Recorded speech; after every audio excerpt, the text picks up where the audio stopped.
You are listening to Waywut. This is a rabbit hole podcast where we cover topics ranging from sports to true crime and pop culture to weird facts. Just a little bit of everything. Really, it's just a couple of guys taking turns to present weird topics to each other. We publish episodes weekly and truly appreciate you joining us. Now that we got all that out of the way, let's get this episode started. Here we go. Why, hello there, and welcome to yet another episode where I man the bar and pour us some drinks and talk about another topic that made me say, wait, what? Joining me on the corner bar stool is a man who preferred deer nuts over corn nuts because they are under $1, Darrell Holiday. Why do you do this? Why do you do this? Come on, that was pretty good. That was pretty funny. Well, Darrell, you know what? Like Norm or something like that, but no. I tried to work that in somehow, and that's where I was going with the corner bar stool was Norm. Where everybody would know my name. Mm-hmm. But I wanted to shoehorn in the really bad dad joke. Yeah, man, why not? I'm a dad, might as well. Well, one of my favorite things once a year that we get to do, one of our annual traditions, is going to the beer festival. I look forward to it every year. I know there has been in 1 or 2 years we may not have gone, but for the most part, we have gone every year for several years. I mean, we've gone several times. It is a blast. Yeah, I remember most of the last one, so yes. Well, I got a wonderful photo saved from that day of you. Was it with me with the brisket quesadilla? Oh yeah, it was all over your face. It was so damn funny. Well, and if any of you want to see me accidentally putting a video on our YouTube channel, yes, there's 2 of them on there from that. Yes, that's day. The day you try to. Not only did we drink beer for several hours and fill up our punch card times 5, probably, you decided that it was a good idea to go across the street and drink some mezcal. You've never had mezcal. No, I kept. No, you wouldn't take no for an answer. I kept telling you I didn't want it. I don't like the tequila, even though it's not tequila. It's very similar, but you were insistent. You make me sound like they don't believe me. Go look at the video. You make me sound like a frat boy with like a freshman. No, come on, you know you want it. Take it. You know you want it. Everybody's doing it. Kind of how the conversation went.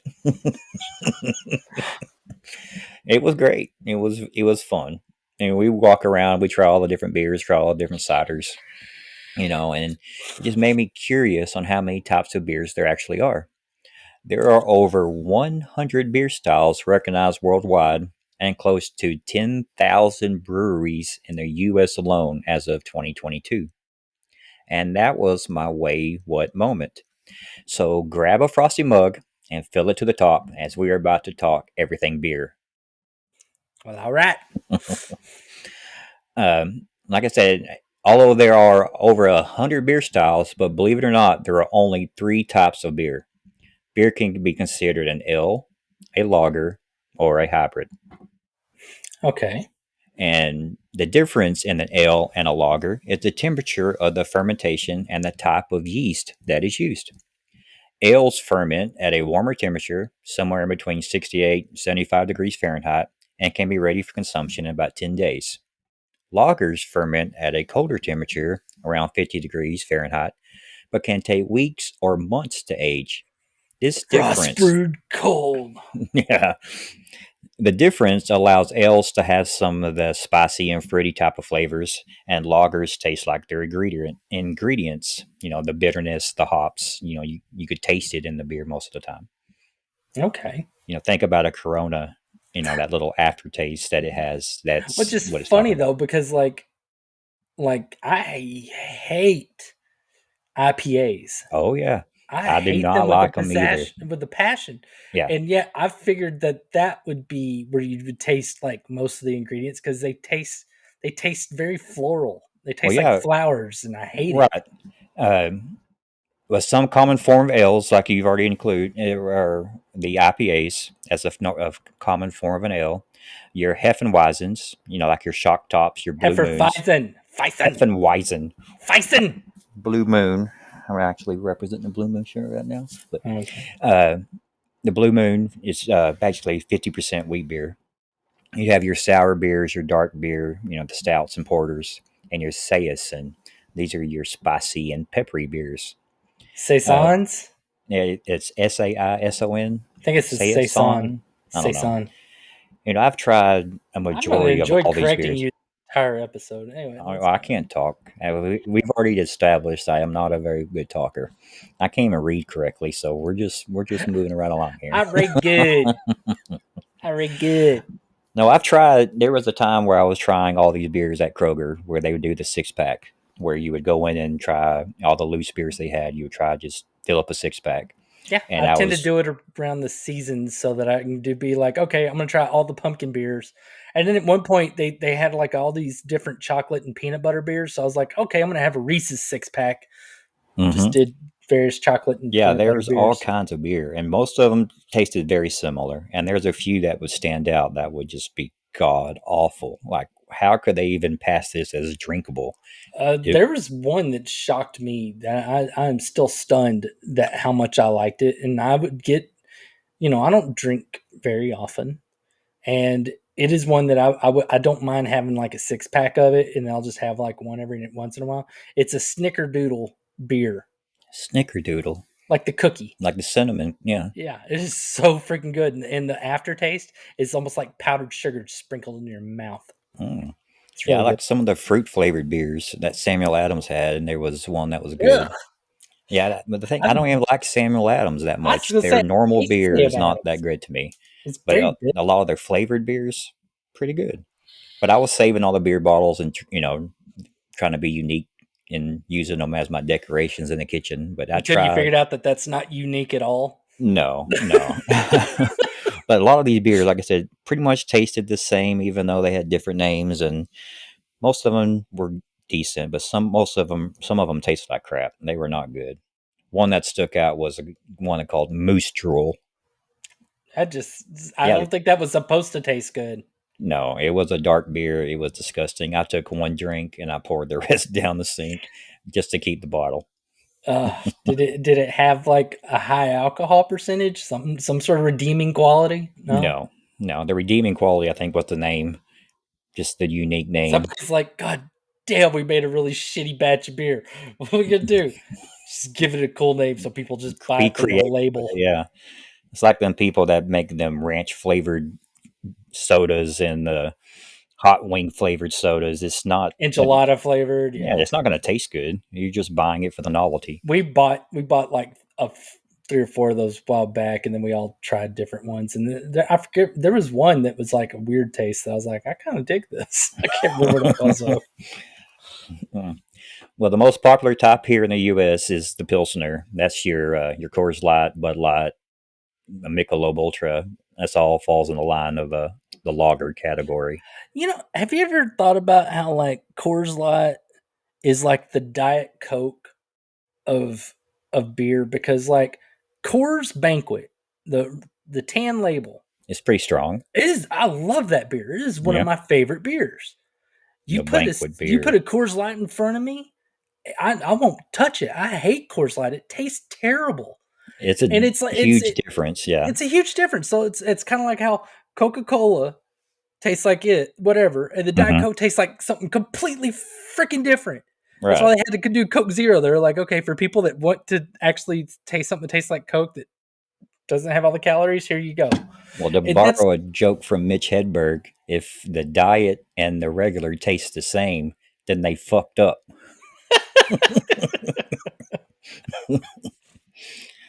I don't know.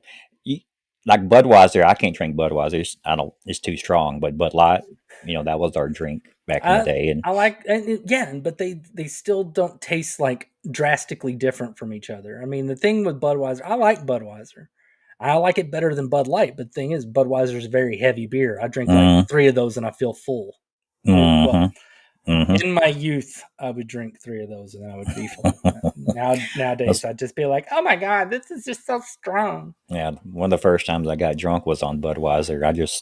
My head was so heavy and was just flopping all around. No, long time ago. Well, after reading about beer for a bit, two things happened. First thing I did was I went and grabbed a beer. Second, I started wondering in the course of history how many times people have said, "Hold my beer, watch this." The answer to that question is infinite. As much beer as there are double the number of jackasses who try stupid shit. Except for this guy. Allow me to tell you the greatest hold my beer moment in history. Oh, okay. Thomas Fitzpatrick, also known as Tommy Fitz, became a legend on the early morning of September 30th, 1956. Around 3 a.m. in the morning, one of his drinking buddies challenged him to go to New Jersey and make it back across the Hudson River to Manhattan's Washington Heights district. This is where they were drinking. And he needed to do this in just 15 minutes. So Mr. Tommy Fitz said, "Challenge accepted. Hold my beer." So Tommy Fitz stole a single engine plane from the Teterboro School of Aeronautics in New Jersey and took off without lights or radio contact and landed that mofo on St. Nicholas Avenue or right in front of the bar where he's been drinking. Thanks for holding my beer. Dear Lord. I'm guessing he went to jail. No, no, no. What the good thing is, or what is even better, a couple years later, he of course was bragging about his conquest. There he was, drunk again at the bar. "Hey, you never guess what I did."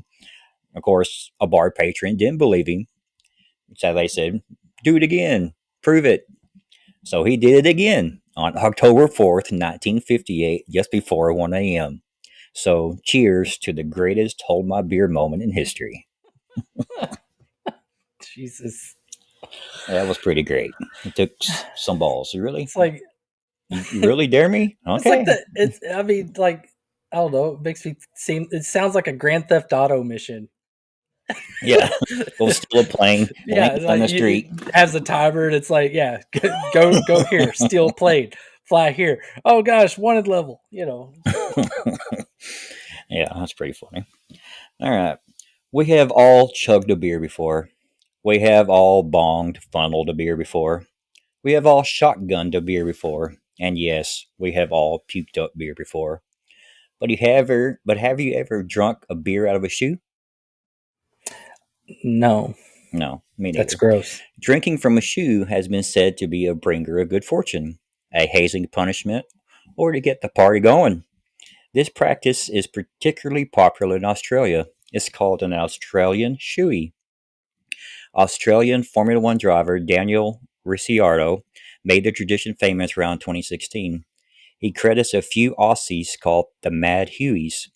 They travel the world fishing and surfing and like to drink a lot of beer. But I think it's weird that surfers came up with a tradition of drinking out of a shoe when normally a surfer don't wear shoes. They usually have some sort of flip flops. I think I can't be sure, but I am fairly certain that I would rather butt chug a beer than drink one out of a shoe. Yes, I would rather you butt chug it too, than drink it out of a shoe. I mean, that's feet are gross. Feet I'm are writing super that shit gross.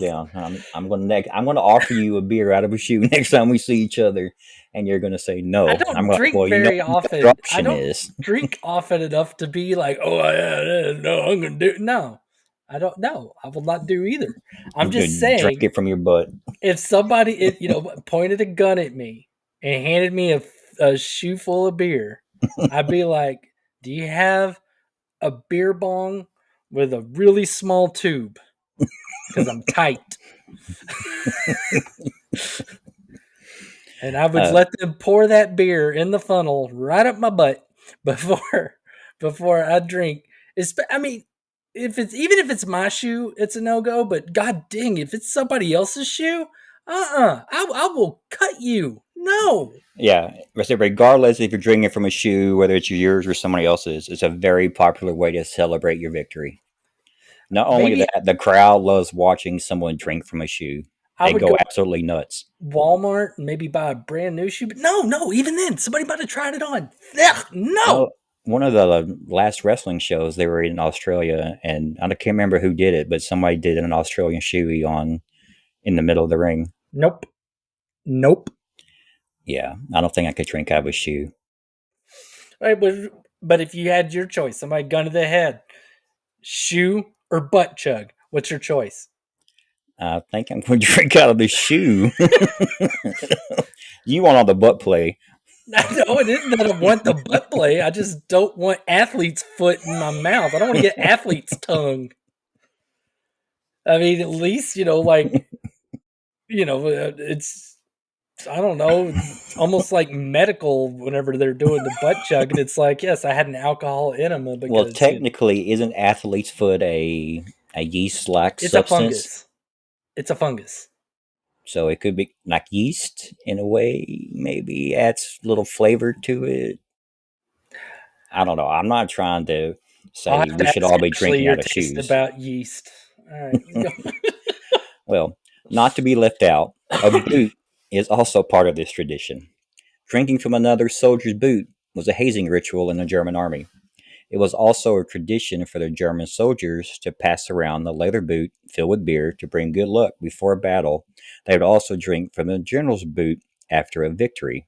My question is, where would they drink from if they lost? Honestly, maybe they wouldn't drink. Yeah, I'm like, they would be dead. Who cares? Because it obviously didn't work. Right. No, very good. It's like, I drank all that out of that boot for nothing. Well, of course, doing what Americans do, we brought that back, the tradition back, but in a novelty sort of way.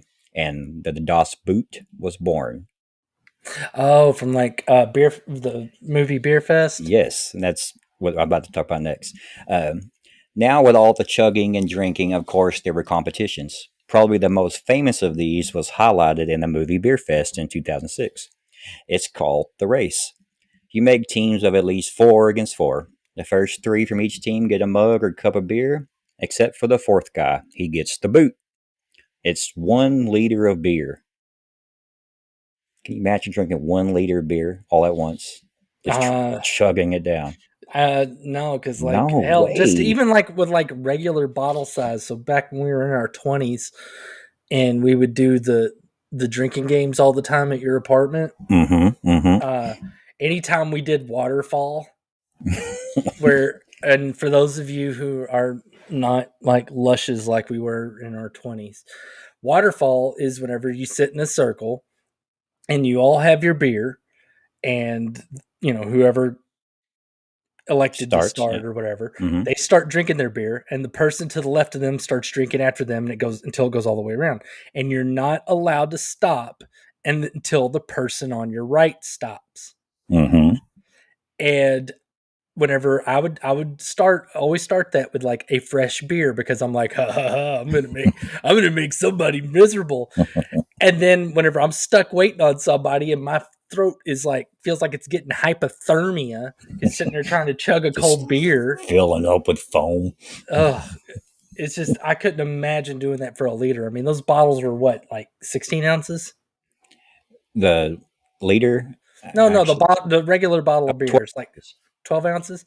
Yeah. Oh no, nope, no das Boot for me. No. Let's say it's 4 on 4. First 3 have to drink regular beer. The last one has to drink that big boot liter of beer.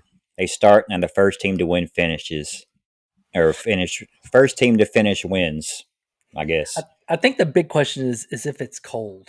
Cause see, that was always the hard part when it came to chugging for me, was how cold your throat gets whenever it's cold beer. Chug warm beer than cold beer? If I'm going to chug something, you're not chugging something for the taste. No, you're just trying to if I'm going to try to win a chug race, I would rather it be room temperature. Oh, that's different. Like our friend Tony with the red dog overnight red dog. Yeah, that he left in the car overnight. He chugged that whole thing. Man. I gained more respect for him that day after drinking all night and next day, and okay, he just picked it up and started drinking it again. Hey, it's the life of a wiffle ball player. Yeah.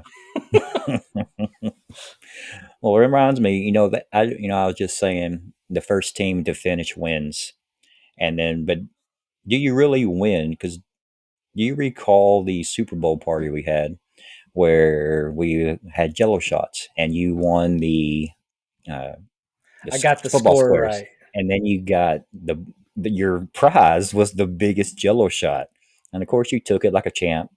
But then It disaster was struck that. later. All right. For clarification, this Jello shot was about half of a solo cup, Yeah, it wasn't a shot; it was about the size of a rocks glass. and we didn't do it.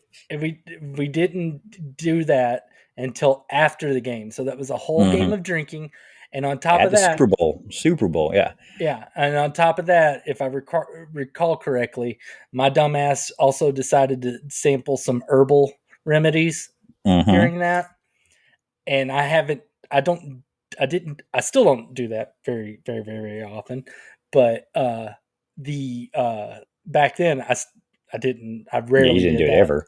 and I did that, and all that mixed together, and the lady I was married to at the time. Well, one, I went and threw up in your bathroom. Yeah, you did, I and a went and little threw bit up in on your your shirt. bathroom, and it got on my shirt, and I was sitting there trying to hide it by grabbing my shirt right here, and did a bad job of it because apparently it was over here. God, I still remember that so So clearly from this day.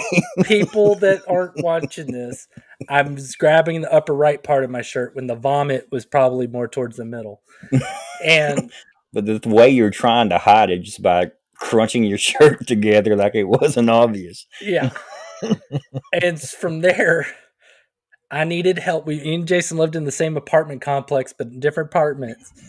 And so him and the lady I was married to at the time had to basically support me all the way to my apartment, up Mm-hmm. some stairs. And if I Mm-hmm. recall correctly, that was the night that I told her, where I just stripped down and I got in the bathtub and I was like, Turned on the turn the shower. cold water on me. And then I would start screaming, ah! Turn it off, turn it off, turn it off. Turn it back on. Ah!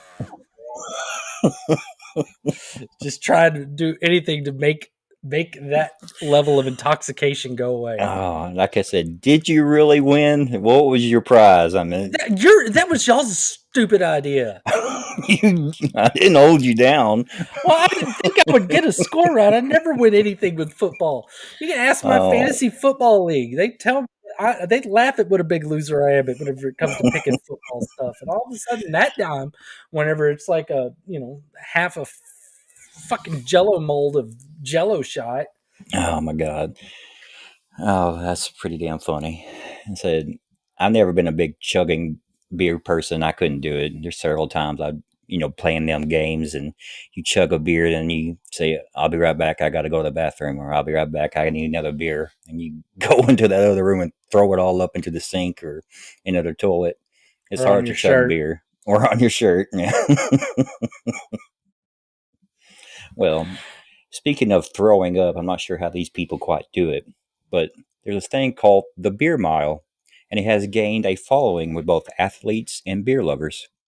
The runners must chug a beer and then run a mile, and this is actually held in various cities and even stretches as far as Australia.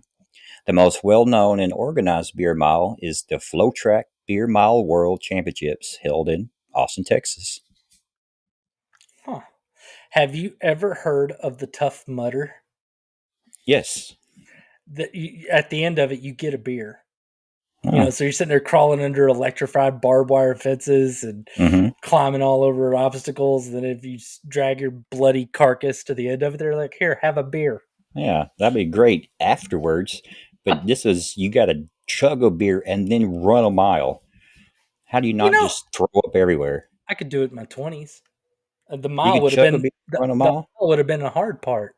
You could chug a beer, but could you have ran a mile? That's I said the mile would be the hard part, but I mean, if you recall, I wasn't a whole lot that I would not dare to do Uh, whenever I was in my heyday, and I'm like, I love drinking all the time. So yeah, I totally would have done it. I've been like, well, fuck, why? Yes, it's the only way I'm ever gonna run a miles if you give me a beer. well, but these people, they're actually into it. They, chug a beer and then they go run a 5 minute mile. I mean, it's not like these people look like me and you and Boom, running miles boom, in boom, 15 boom. minutes. Yeah, And these have people are actually athletes. Yeah.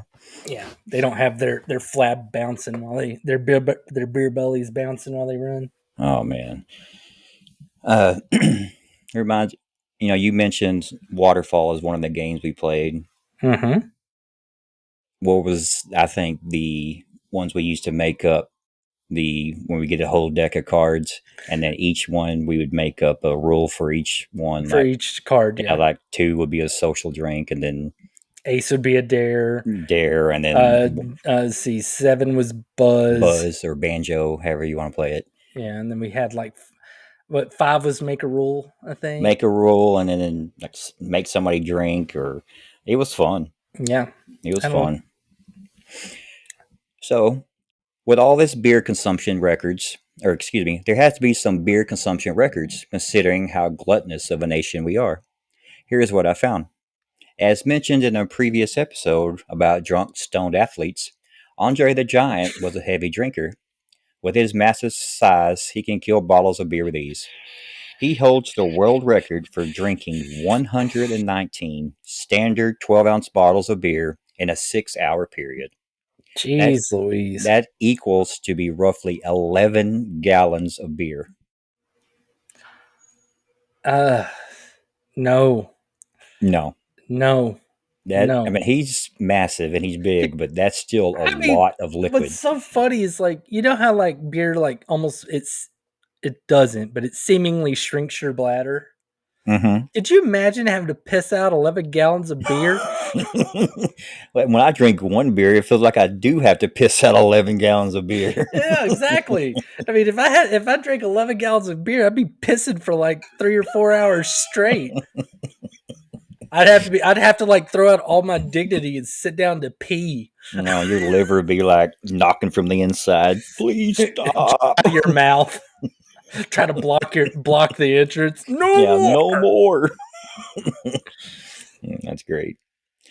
The World Beer Chugging Championship requires a standard size beer to be drank as quickly as possible, with rules regarding spillage and completion of the entire beverage.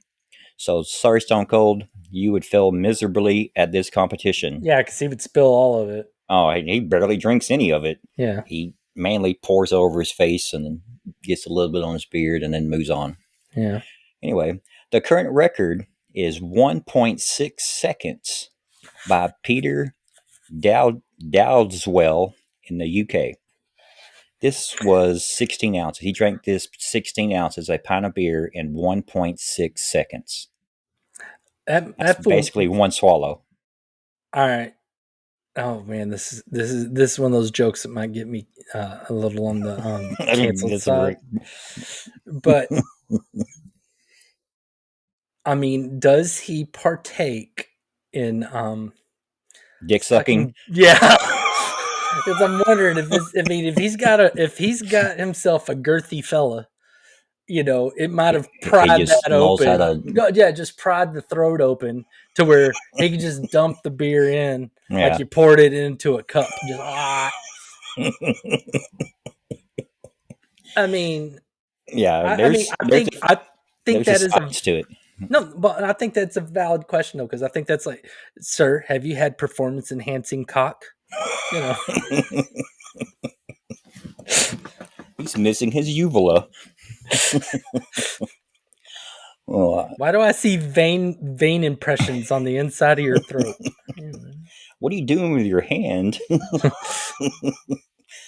Oh, but I've actually known some people who can actually really drink like that, with a funnel or a shotgun, and it maybe not that fast, but seeing it the way that, like you said, dick sucking jokes aside, how you can open up your throat and basically, like you said, just pour it down your throat, and you don't really even have to swallow it. Just Goes falls right in. down. Yeah.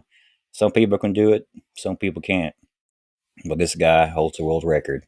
Yeah, he's got himself a Yeah. future in the porn You think industry. his mama's proud? Maybe he inherited her lack of gag reflex or something. Oh yeah. Thanks, mom. Thanks, mom. My mom showed me how to do this a Yeah. long time ago. Huh? I knew this would come in handy one day. All right. The world's most expensive beer is called Brewdog's The End of History. Its price tag is $20,000 per bottle. This Belgian style ale was infused with rare ingredients like juniper berries and nettles and packaged in taxidermy animals. It's very strange. That's stupid. It's That's very stupid. weird. Why would That's you do it? stupid. It's I mean, dumb. I I don't would know. get it if it's like, no, this is brewed from like some extinct hops or something, Mm-hmm. or this is a species of barley that we found some seeds from in like some ancient Egyptian pyramid. I would get it then. But it's like, yeah, we just stick it. It's got Yeah, juniper you berries are stuck in not a rare. raccoon. Juniper berries are all over the place, but I mean, it's like, yes, we have these special ingredients, where we make sure that we have virgins wipe their ass with the barley before they do it, and then we stick it in a dead animal. No, that don't sound worth. That sounds Yeah, it's more of stupid. the novelty thing, something that Something rock rappers will stars, get. rappers will buy. Yes, but its alcohol volume is 55%. That's really, really high. That's 110 proof. Well, however, that is beat by a Scottish brew called Snake Venom. It has a 67.5% ABV, or alcohol by volume. A 100, common one for everyday beer ranges between 4 and 5%. so 134 proof. It's That's more alcohol than Everclear. yeah, it will. I've never heard of this beer. I don't know where they would sell it, but I mean, it'd either make you go blind, or you could like, you know, I don't know, start fires with it, fuel a flamethrower with it. yeah, I couldn't imagine how badly it would burn on the way down. I mean, gosh, imagine how much it would burn on the way up if you were butt chugging it. Could you imagine butt chugging a beer with that much alcohol blood content where you would immediately probably have alcohol poisoning? Oh yeah, almost immediately. It would have Almost. to. You would have like It, 1 or 2 minutes of really being you're drunk. like, man, I'm so drunk. Okay, I'm dead. Oh, it's totally worth it. Totally worth it. Why Let's do they do it call it again. snake venom? Oh, because once it hits your system, you have about 30 minutes to live. Oh, okay. It's pretty amazing. I'm not going to end on this one. Paul Newman is known for many things. He even has his own damn salad dressing. Little did he know, though, that a speech he gave to collegiate students will go on to inspire Paul Newman Day. In that speech, he stated 24 hours in a day, 24 beers in a case. Coincidence? I think not. The day was initiated by students of Bates College, and it's located in Maine, and in 1976 at their annual January Winter Carnival. As time went on, the tradition was picked up at other colleges as well. It occurs on a Friday of the aforementioned Winter Carnival at Bates College or on April 24th, as other colleges opted to use. And it starts at midnight and finishes up at noon. Basically, you drink a beer an hour for 24 hours.